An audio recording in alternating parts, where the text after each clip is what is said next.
नमस्कार दोस्तों, स्वागत है आपका हमारे YouTube चैनल पर जिसका नाम है परीक्षिता एकेडमी। और आज फिर से हम हमारे आज के इस वीडियो में बात करने वाले हैं बुक रिव्यू के बारे में, जो कि इन्वायरमेंटल लॉ से संबंधित है और इसके जो राइटर है डॉक्टर विनय एन परांजपे हैं।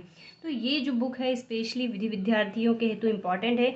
चाहे आपकी किसी भी सेमेस्टर में, किसी भी यूनिवर्सिटी में या किसी भी पेपर में इन्वायरमेंटल लॉ दे रखा हो, सबसे इम्पॉर्टेंट है बुक खरीदने से पहले कि आपको उसका जो है कंटेंट देख लेना चाहिए या फिर सिलेबस देख लेना चाहिए। तो अभी हमारे पास जो सिलेबस है वो DAVV LLB 4th सेमेस्टर का सिलेबस है। हो सकता है किसी में 6 सेमेस्टर में हो या फिर किसी 5 ईयर प्रोग्राम वाले कोर्स में किसी अदर सेमेस्टर में। तो इम्पॉर्टेंट होता है इसका कंटेंट।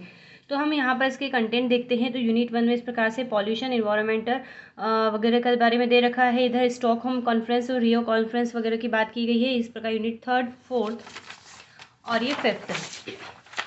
तो हम सिलेबस अच्छे से देख लें। और यहाँ पर जो रेफरेंस दिया हुआ है इन्वायरमेंटल लॉ परांजपे, तो वही बुक हम यहाँ पर लेके आए हैं। तो बुक की स्पेशलिटी फिर से है कि ये CLA सेंट्रल लॉ एजेंसी की बुक है और इसका जो हम यहाँ पर रिव्यू करने वाले हैं ये हिंदी मीडियम की बुक होने वाली है।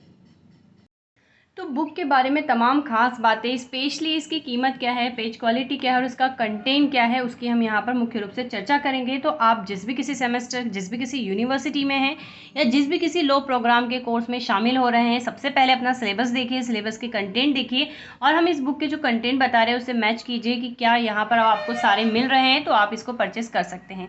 बुक से पढ़ना इसलिए भी ज़रूरी होता है जिससे कि हमारे कॉन्सेप्ट क्लियर हो जाते हैं। तो चलिए हम यहाँ पर इस बुक का रिव्यू करते हैं। तो चलिए, सबसे पहले आपसे कहना चाहेंगे, नए हैं चैनल पर तो चैनल को सब्सक्राइब करें और हमारे हौसले को बढ़ाइए। तो चलिए यहाँ पर हम इसके फर्स्ट पेज की बात करते हैं। तो इस प्रकार से इसका फर्स्ट पेज दे रखा है, ठीक है। तो यहाँ पर जो इसका जो पब्लिशन है, आप यहाँ पर भी कांटेक्ट करके कुछ ऑनलाइन वगैरह बुक को परचेस कर सकते हैं। तो हम यहाँ पर अब आ जाते हैं इसके एडिशन की। तो यहाँ पर इसका सेकेंड एडिशन दे रखा है, 2018 का है। पता नहीं है, हो सकता है पुराना हो या इसके बाद प्रिंट ही नहीं हुआ हो। तो चलिए बात करते हैं इसकी कीमत की। 300 रुपीज़ इसकी जो है कीमत है। और वैसे भी पॉल्यूशन में इतना कुछ ज़्यादा चेंजेस नहीं आते हैं इन्वायरमेंटल में, बस यहाँ पे इम्पॉर्टेंट होते हैं तो कुछ नए जजमेंट। चलिए, तो इसका 300 जो है प्राइस है, हमें 20% लेस पर मिला, अब डिस्काउंट पर मिला।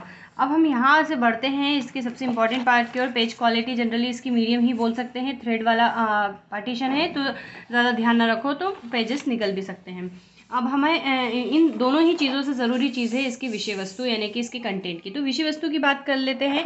तो ये बुक में सबसे बड़ी बात यह है कि यहाँ पर जो भी आप देख पा रहे हैं यही सब हेडिंग आपको अंदर मिलने वाली, इसके अलावा अदर कुछ भी नहीं मिलेगा। तो यहाँ से हम अंदाज़ा लगा सकते हैं कि बुक के अंदर हमें क्या मिलने वाला है। लैंग्वेज बहुत ईजी है, एक बार में पढ़ने में समझ में आ जाती है। तो विषय चैप्टर 1 में यहाँ पर इन चीज़ों के बारे में हमको पढ़ना है, तो आप अच्छे से देख लीजिए। फिर यहाँ पर सेकंड चैप्टर में हमको पर्यावरण, परिभाषा, विस्तार और स्वरूप की बात करनी है। तो ये इसके जो है सब हेडिंग्स अंदर होने वाली हैं। और इस सेकंड में ही इतने महत्वपूर्ण जो है टॉपिक्स चलने वाले हैं, तो इसको अच्छे से देख लीजिए। अब ये भी सेकंड चैप्टर्स के ही बिंदु हैं।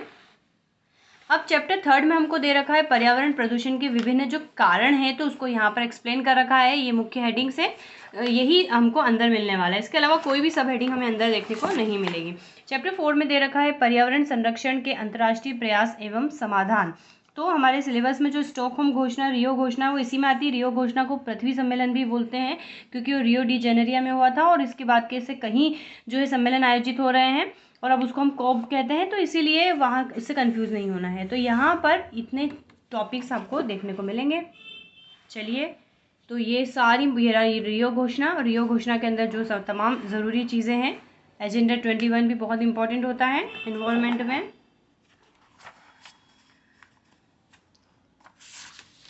और ये फोर्थ जो चैप्टर्स है वो काफ़ी बड़ा हो गया।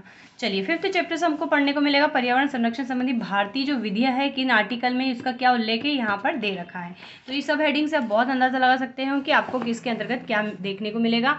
इसी प्रकार से ये ज़रूरी जितनी भी चीज़ें हैं, हमारे जितने भी एक्ट इसमें पारित किए गए हैं पर्यावरण से संबंधित, उसके बारे में यहाँ पर ये जानकारी दे रखी है।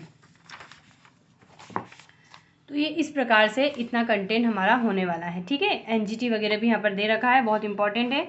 और छठा चैप्टर है पोषणीय विकास तथा पर्यावरण संरक्षण संबंधी विभिन्न जो सिद्धांत है वो यहाँ पर दे रखे हैं, तो आप इससे भी अंदाज़ा लगा सकते हैं। 7 चैप्टर है पर्यावरण प्रदूषण के विरुद्ध विधिक उपचार एवं प्रक्रिया, तो इसके बारे में यहाँ पर बात की गई है, तो हम इसको भी देख सकते हैं।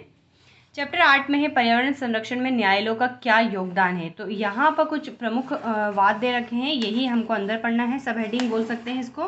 तो इस प्रकार से ज़्यादा बड़ा नहीं है, ज़्यादा कुछ नहीं है अदर बुक की तरह।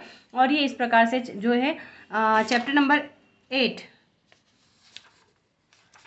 8 ये जो है यहाँ पर ख़त्म हो रहा है। और इसमें कुछ एक्ट भी हमको इस बुक्स में पीछे देखने को मिलेंगे जो बहुत इंपॉर्टेंट है। जल जो है प्रदूषण निवारण नियंत्रण अधिनियम 1974, वायु अधिनियम 1981, पर्यावरण संरक्षण 1986, ध्वनि प्रदूषण नियमावली, वन संरक्षण अधिनियम 1980 और वन्य जीव संरक्षण अधिनियम 1972 भी हमको यहाँ पर देखने को मिलने वाला है। तो जो हमने आगे भी कंटेंट बताया यही आपको मिलेगा, ये प्रमुख वाद है। और ये जो है जनरली इस प्रकार से रहने वाला है, जो हमने हेडिंग देखी वही हेडिंग यहाँ पर एक्सप्लेन करके रखी हुई है, तो उससे हमको जो है अंदाज़ा काफ़ी हद तक आप लगा सकते हैं कि आपको बुक कैसे में क्या क्या मिलने वाला है। और लैंग्वेज बहुत इजी है और जनरली यही कंटेंट आपको लगभग हर ही बुक्स या सीरीज़ में मिल जाता है अगर आप इस वाले पेपर को अटेम्प्ट कर रहे हैं, ठीक है। तो ये कुछ इस प्रकार से होने वाला है। और पर्यावरण तो ऐसा सब्जेक्ट है, हम इसको बहुत सारी जगह पर पढ़ते ही हैं। चलिए अब यहाँ पर हमने जो एक्ट देखे वो एक्ट दे रखे हैं, तो इस प्रकार से जो है बुक होने वाली है। और कुल यहाँ पर नंबर ऑफ़ पेजेस की बात करें तो 371 इसके नंबर ऑफ़ पेजेस होने वाले हैं। बुक का लास्ट पेज है, इससे अंदाज़ा लगा सकते हैं कि इन टॉपिक्स की बुक भी इन राइटर्स के नाम पर मिलती है। तो ये सेंट्रल एजेंसी की बुक का हमने आपको आज जो है रिव्यू किया, तो देखिएगा बुक कैसी है। हाँ, तो हम तो इसे ही प्रेफर करते हैं।